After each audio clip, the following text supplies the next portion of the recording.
Did I miss the speaking order before? Was it supposed to? No, okay, never mind, it goes through anyway.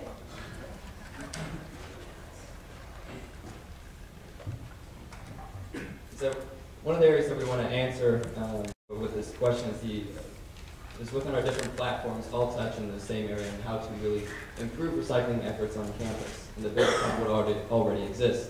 Basically, we want to have the ability to reach out to the entire student body. This is part of our communication platform, actually building a relationship between the student government and students and understanding the importance of recycling, not just on the educational level, but also on the different tenets that we mentioned before. But one of the other areas I'd like to mention is competitions. Right now we're doing Recycle Mania, which is a great effort on behalf of UNL, but we can do even better. With our athletic events, we can do competitions within the Big 12 schools and really see which schools are doing better at recycling, and this is just one option of many. Another one is working with the athletic department and communicating with ASUN and to the rest of the UNL community about the desire to be more sustainable. And say, with recycling, or the concern about recycling at games is the idea that it's not accessible, it's not convenient. You can go to a game and have trash receptacles all around, but they're not convenient recycling receptacles. This is a problem, and this is something that the Renew Party answers. And say, whether it's volleyball games, or football games, or basketball games, it doesn't matter. There needs to be convenient recycling. And with this is the educational part, understanding that it needs to be a larger movement, that we're all in this. That we have a great pride, being proud of Nebraska, but we also have pride in being sustainable as well.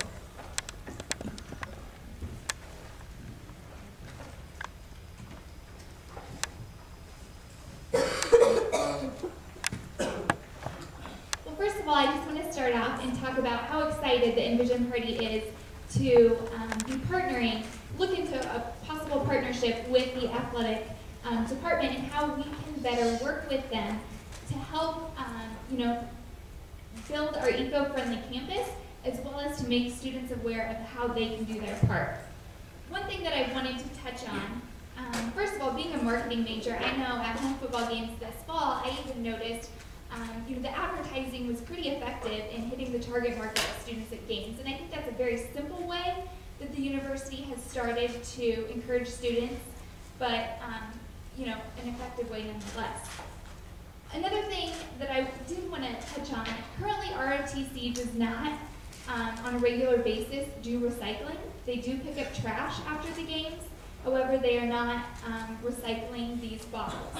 So one of the things that we would like to do is we would like to have some open conversations with ROTC as well as the athletic department to see how we can get students involved and how we can make this a group effort. How we can show students how they themselves, being one individual, can make a difference. Thank you.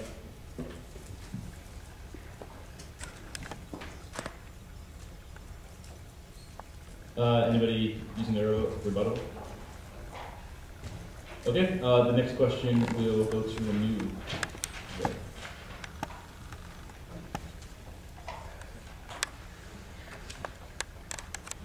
Currently, there are students enrolled at the University of Nebraska-Lincoln that are enrolled because of the DREAM Act. The DREAM Act allows illegal immigrants to receive in-state tuition as long as they've resided in Nebraska 3 years prior to high school graduation, have graduated from a Nebraska school, and sign an affidavit stating their intention to apply for legal citizenship at their earliest opportunity. This year, the DREAM Act was almost repealed by state legislature. With ASUN having influence over the student lobbying arm, how would you use your influence should the debate come up again? So with the Renew Party is that we already applaud the state legislature and not repealing the DREAM Act because we believe that it provides an opportunity for students to have a quality education. They sign an affidavit saying that they want to become citizens in the near future, and that is something that we want to encourage. Students should not be denied a quality education. Also, the figure is that it's a small number of students that attend here, but even that, it doesn't matter how many students are attending, if it's a small number, whether it's 3 or more, if those students want to be productive members in society, they need to have that opportunity. And so that is why I, along with the rest of the members of the Renew Party, support the actions that have taken place, and if this debate comes up in the near future, We want to make sure that there is a real relationship with our state legislatures, understanding that we support our students because we believe that they are an investment for the future of the state of Nebraska as well as the United States.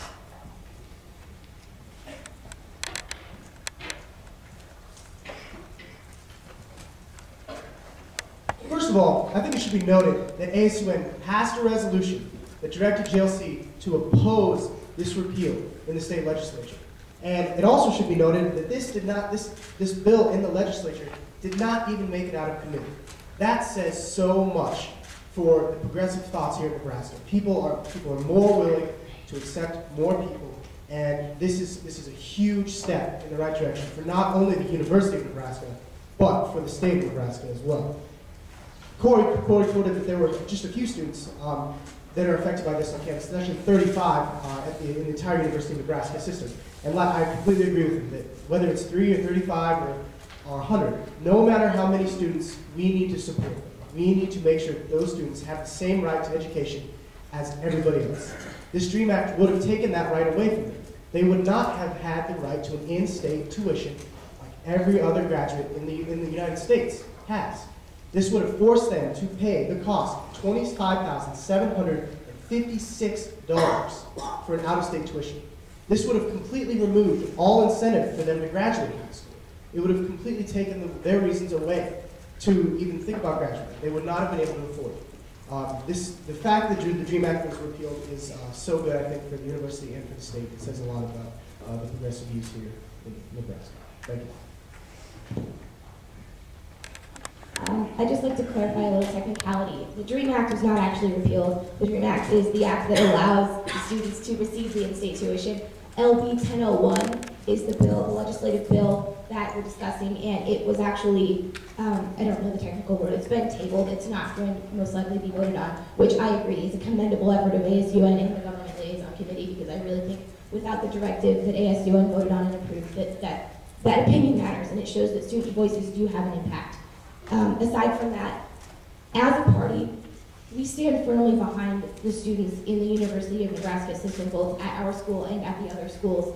And the important thing to really look at here is that these students did not receive preferential treatment. They had to be admitted to the university. They pay their tuition. They are subject to all of the same rules and regulations that you, as a student who is documented, are subject to. And the fact that they graduated here and they grew up here and they have their roots in this state, just like you and I do, means that not only do we owe it to them to protect them as one of our own, because they are our own, but regardless of your opinion on this issue, you have to come back to the fact that that's the key point. We have to protect our own students. And ASUN has done a fantastic job of that so far. And you'll see no criticism from this end on the way that was handled. I applaud. But in the future, we will continue as a party supporting not only the president of our university, who supported the DREAM Act when it first came out, but also to create consistent and proactive protection for students. Sorry about that. Would anybody be using their rebuttal? Okay, the microphone's going to go to the invitation. Okay. In 2008, Nebraskans approved Amendment 424, which restricts the university's use of race, gender, and ethnicity for recruitment and scholarships. How do you believe that the amendment has impacted current and future student bodies? What should ASUN do, either on its own initiative or in partnership with other campus bodies, to make substantive improvements to minority representation on campus? In the fall of 2008, I fought adamantly against the passage of 424. What it planned to do was to create a constitutional amendment that would prevent the university from providing scholarships and assistance to students, faculty, and staff on the basis of color, national identity, and gender. I drafted Senate Resolution number 5, which I'm holding in my hand today, back in 2008, and it was successfully passed by the ASUN Senate on October 1st, 2008. Unfortunately, Nebraska voters didn't agree with me, and they decided to pass Amendment 424 into law in November. Drew and I talked about this issue quite a bit, him being an out-of-state student, and what the effects it would have on his view of Nebraskans, of Nebraska as an out-of-state student. And since that time, I think our administration handled the passion of 424 as best they